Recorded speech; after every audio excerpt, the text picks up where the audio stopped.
I hear familiar footfalls. Come closer, Vestige. Welcome to the harborage, Vestige.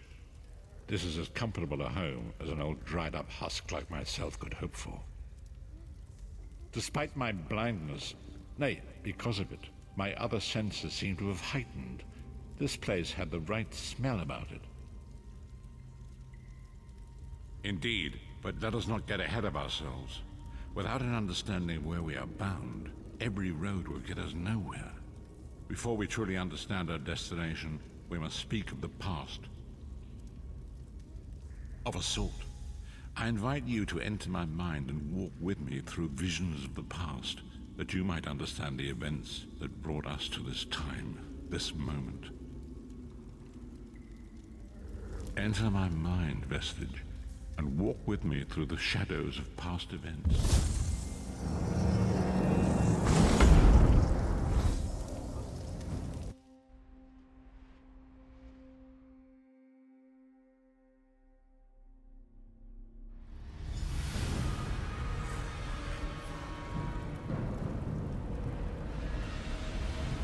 Follow me, Vestige, and learn of the events that precipitated our current crisis.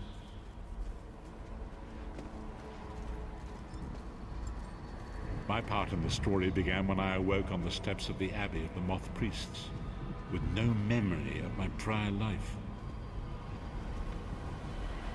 The Moth Priests took pity upon me and brought me into their fold. I was weak and near death.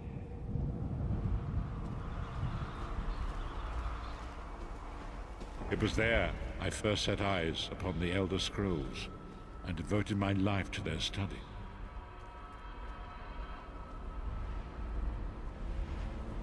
The scrolls allowed me to glimpse the very fabric of reality, but each profound insight dimmed my vision and eventually left me permanently blinded to the light of the world.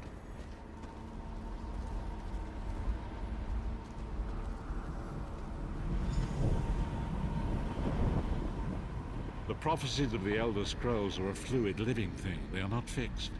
At many points throughout history, the actions of heroic mortals have rewritten them. I only know that you are important, Vestige. The scrolls reveal to me that your destiny is intertwined with that of the Five Companions. The Five Companions were a band of adventurers who sought out an ancient artifact called the Amulet of Kings. They hoped to use this artifact to persuade Akatosh, the dragon god, to accept their leader as one of the Dragonborn. Baron Aquilarius, the son of Colobian Duke, who led a rebellion against the Emperor Leovic and took the crown himself. Alas, Veron was not truly a Dragonborn, as those who sit upon the ruby throne must be, in accordance with tradition. You have already heard enough babbling from this old blind fool. It is time you met the Five Companions yourself and witnessed their fate.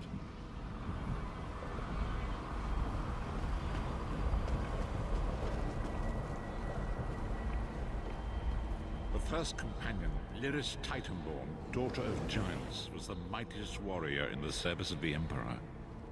Next, Abner Tharn, a powerful sorcerer and Grand Chancellor to the Imperial Elder Council. The Red Guard Swordmaster, Sai Sahan, leader of the Imperial Dragon Guard. The Imperial Emperor, Baron Aquilarius, who attempted to light the dragon fires and failed. And finally, Manamako, the traitor, the King of Worms, a powerful necromancer, and your executioner.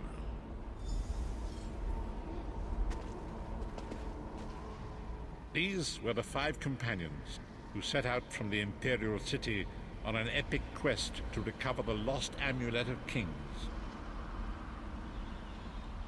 Manamako convinced Veron that the amulet could be used to perform a ritual that would rekindle the dragonfires. He claimed this would please Akatosh and entice him to adopt Veron as one of the Dragonborn.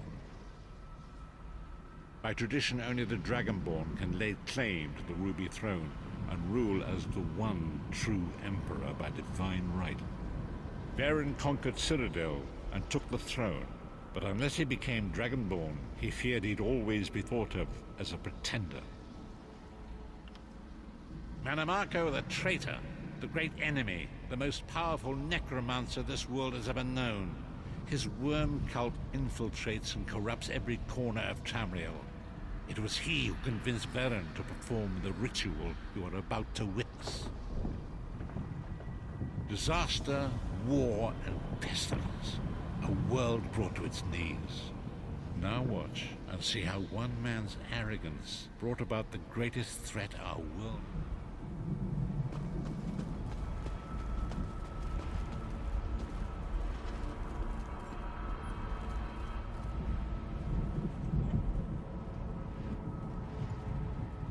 There it is. The Dragonfire Brazier. Mannimarco, you certain this will work? It will work, my liege. The Amulet of Kings will rekindle the dragon fires and ensure your rightful place as Emperor. You have my word. It better work, Mannimarco, or you'll find your neck at the business end of my axe. My lord, I wonder if you'd muzzle your half-giant pet. She really is annoying. Enough, both of you. We are here to ensure my lord's rightful claim to the Ruby Throne. Abner, begin the ritual. I have a destiny to fulfill.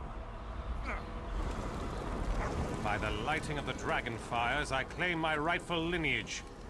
By the fires of creation, let me be reborn. By the will of Akatosh, I proclaim myself Dragonborn.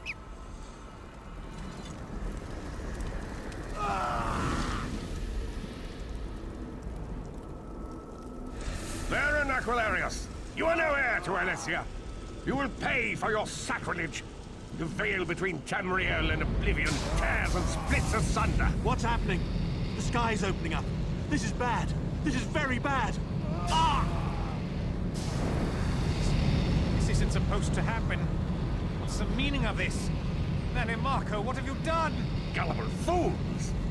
The veil between Oblivion and this world has been torn. My master, Molag Bal, is free to claim Tamriel for his own. Akatosh, forgive me! Have mercy on our souls!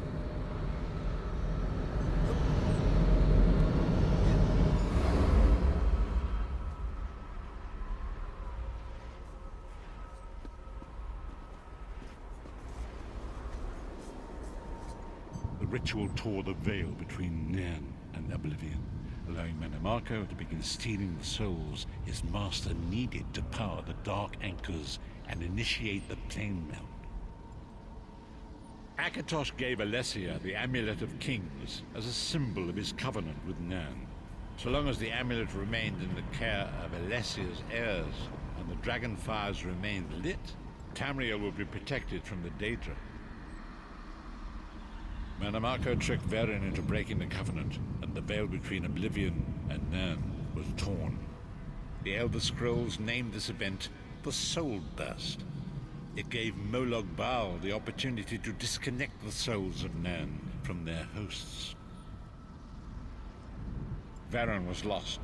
In the chaos of the moment, Sai Sahan took the Amulet of Kings and fled. Leris was captured by Mannimarco and delivered to Cold Harbor, the realm of Molag Bal.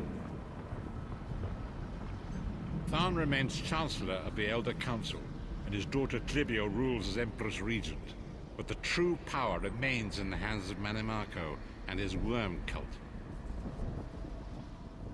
When I discovered the truth about the 5 companions, I made subtle inquiries, but apparently not subtle enough.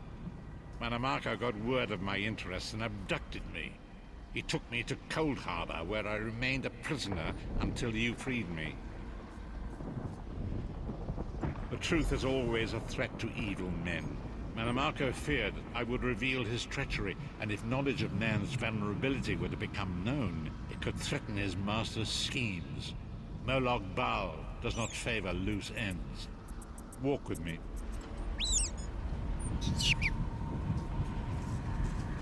Long ago it was written, so long as the Amulet of Kings was borne by Alessia's heirs, Tamriel would be protected from the forces of Oblivion. But the Soul Burst tore the veil between worlds, and gave Moloch Baal the opportunity he desired. Moloch Baal's dark anchors pierced the twin flame and seemed to draw man into the depths of Cold Harbor. These terrible engines of destruction were appearing all throughout Tamriel.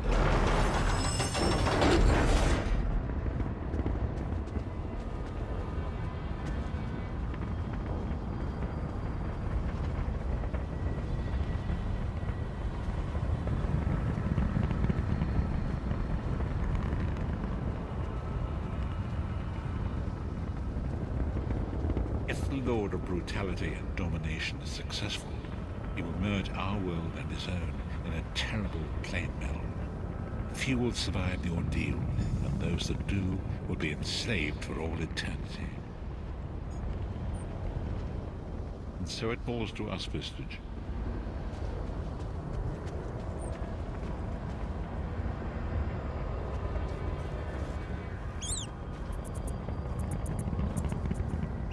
And so it, as you say.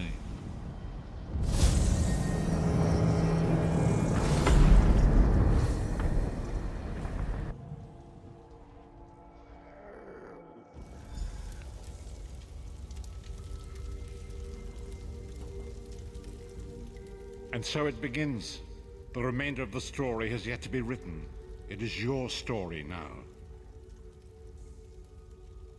And there is so much to do.